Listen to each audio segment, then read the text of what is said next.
तो हमारे एक श्रोता ने आचार्य चतुर्सेन शास्त्री के उपन्यास वैशाली की नगरवधू और कुछ जुड़े हुए लेख भेजे हैं। वो समझना चाह रहे थे कि ये रचना इतनी प्रभावशाली क्यों है। हाँ। तो चलिए आज इन्हीं स्रोतों को देखते हैं और पता लगाते हैं कि ये उपन्यास उस प्राचीन युग के बारे में क्या कहता है। हाँ, और ये बात शुरू में ही ध्यान खींचती है कि खुद लेखक ने मतलब आचार्य शास्त्री ने इसे अपनी अकेली महत्वपूर्ण रचना माना।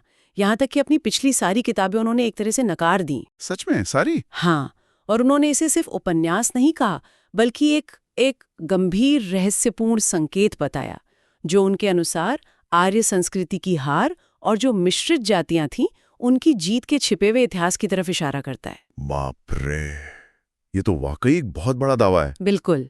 अच्छा, तो इसी दावे को ध्यान में रखते हुए कहानी के केंद्र में आते हैं। आम्रपाली वैशाली की नगरवधू। उसे उस समय के लिच्छवी संघ मतलब वज्जी गणतंत्र ने जनपद कल्याणी घोषित किया था। हाँ। पर यहीं से बात थोड़ी पेचीदा हो जाती है। हाँ, वो वैशाली का कानून। हाँ भाई। वैशाली में एक अजीब सा कानून था कि गणतंत्र की जो सबसे सुंदर स्त्री होगी वो किसी एक की नहीं हो सकती। उस पे सबका समान अधिकार होगा। बिल्कुल। और इसी को आम्रपाली ने धिक्कृत कानून कहा था। ये उस समय के समाज पर एक सीधी टिप्पणी है ना? हाँ। और ये सिर्फ आम्रपाली की कहानी नहीं है। उपन्यास का फलक बहुत बड़ा है, बहुत फैला हुआ है। ये हमें मगध सम्राट बिंबसार के समय में ले जाता है, जो आम्रपाली के लिए वैशाली पर कब्जा करना चाहते थे। अच्छा। और साथ ही उस दौर के जो दूसरे महाजनपद थे और खासतौर पर जो नए धार्मिक आंदोलन चल रहे थे उनका भी माहौल दिखता है। हाँ, बुद्ध और महावीर का समय था वो। बिल्कुल। और दिलचस्प बात यह है कि उपन्यास दिखाता है कि बुद्ध और महावीर के विचारों की प्रशंसा तो थी समाज में, पर उन्हें शुरू में शायद अलग धर्म की तरह नहीं देखा गया। उनकी शिक्षाएं सीधी सरल थीं, कोई महंगे यज्ञ अनुष्ठान नहीं थे, इसलिए आम लोगों में तेजी से फैली। अच्छा, तो ये धार्मिक बदलाव उस समय की सामाजिक उथल-पुथल से कैसे जुड़ा था? ये जो स्रोत हमें मिले हैं वो सामाजिक ढांचे के बारे में क्या बताते हैं? स्रोत बताते हैं कि उपन्यास उस समय के जातीय संघर्ष को दिखाता है। हालांकि ये भी साफ है कि निचले तबकों के पास संघर्ष के साधन बहुत कम थे। विवाह के नियम बन रहे थे और शूद्रों को राज दरबारों से दूर रखने की कोशिशें थीं। लेखक इसके लिए आर्य व्यवस्था को जिम्मेदार ठहराते हैं। और जो मिश्रित जातियों के लोग थे, जिन्हें वर्ण संकर कहा गया, उन्हें अच्छी नजर से नहीं देखा जाता था, हेय दृष्टि थी। तो बुद्ध और महावीर के जो समानता के संदेश थे, उन्होंने इसी भेदभाव पर चोट की। शायद इसीलिए उनकी लोकप्रियता बढ़ी। समझ गया। यानी धर्म और समाज दोनों एक दूसरे को प्रभावित कर रहे थे। और राजनीतिक व्यवस्था, आपने वैशाली गणतंत्र का जिक्र किया, क्या वो राजशाही से बेहतर था? देखिए, यहीं एक और परत खुलती है।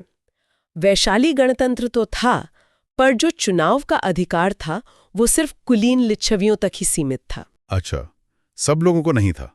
नहीं।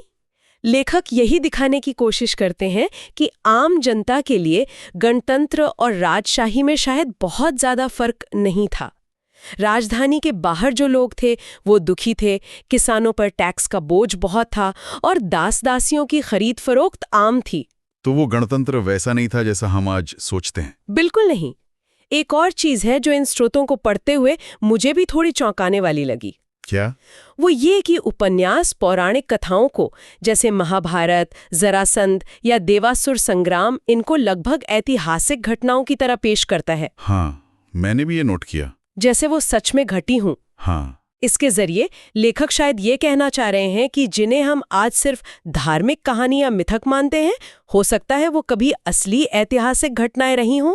समय के साथ उनमें आप कह सकते हैं अतिशयोक्ति जुड़ गई और वो धर्म का हिस्सा बन गई। ये तो इतिहास और मिथक के बीच की जो रेखा है उसे धुंधला करने जैसा है। बिल्कुल, ये सोचने पर मजबूर करता है। कुल मिलाकर उपन्यास 500 ईसा पूर्व के जीवन का, व्यापार के रास्तों का, युद्ध के तरीकों का और सामाजिक रीतियों का एक बहुत ही जीता जागता चित्र पेश करता है। तो अगर हम इन सभी स्रोतों से मिली जानकारी को समेटें तो साफ है कि वैशाली की नगरवधू सिर्फ आम्रपाली की कहानी नहीं है। ये तो 500 ईसा पूर्व के भारत का एक गहरा बहुआयामी विश्लेषण है। राजनीति, समाज, धर्म, सब कुछ इसमें गुथा हुआ है। हाँ, और शायद इसीलिए लेखक ने इसे अपना सबसे जरूरी काम माना। उनका मकसद शायद इतिहास की उन छिपी हुई परतों को खोलना था। बिल्कुल। और अंत में एक सवाल हम अपने श्रोताओं के लिए छोड़ सकते हैं जिस पर वो खुद सोचें। ये उपन्यास हमें ये सोचने पर मजबूर करता है कि हमारा इतिहास कितना ज्यादा उसे लिखने वाले के नजरिए से प्रभावित होता है। शास्त्री जी जिस छिपे हुए इतिहास की ओर इशारा कर रहे थे, क्या वैसे और भी अनकहे इतिहास हो सकते हैं जो मुख्य धारा की कहानियों में कहीं खो गए हों? ये वाकई सोचने वाली बात है।